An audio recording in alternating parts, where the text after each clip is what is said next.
Hey everyone, Jason from OddAudio here. Been a while since I've done weird audio gadgetry kind of video, but I got a good one this week. This is a Transcriptor's Vestigial tonearm.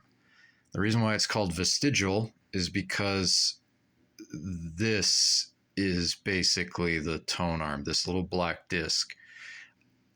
I know that sounds weird, but what I mean is that is actually what's moving up and down, essentially. Let's see if we can get a better focus here.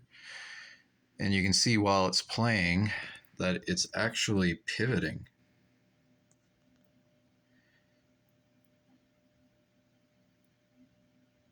That's the idea, is that for, among other reasons, for better tracking, you just got this short little pivot here, and it allows the cartridge to basically ride over imperfections really smoothly.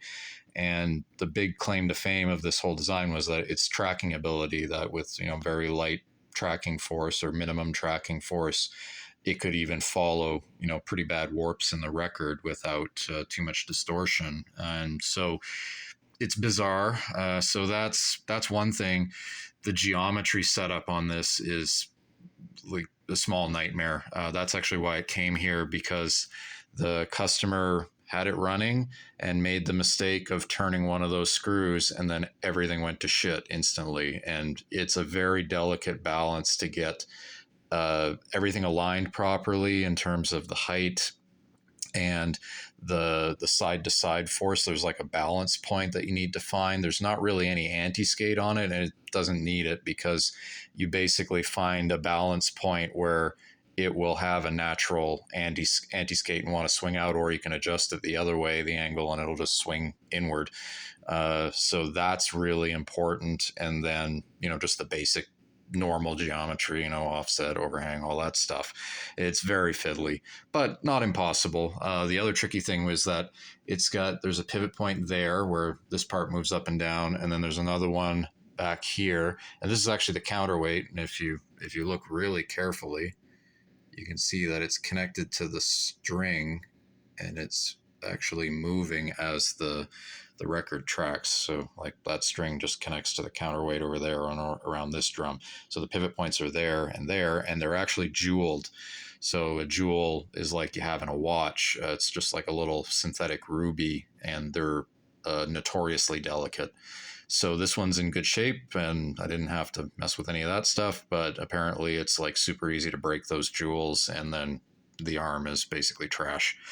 So yeah, really weird sucker. The annoying part of it is that this part here is fixed. So when you're manipulating it, all you're doing is just picking this up and moving this around. So that takes a little getting used to. And yeah, it's weird. And that the height has to be adjusted just perfectly to contact the record, have the right angle, parallel and everything, and not be floating above the record, because obviously this arm here doesn't move, only the tip moves. So, yeah, it's weird. It does work. Probably overcomplicated for the sake of being complicated, but I'm happy that I was able to work on it, figure it out, and get it back into action.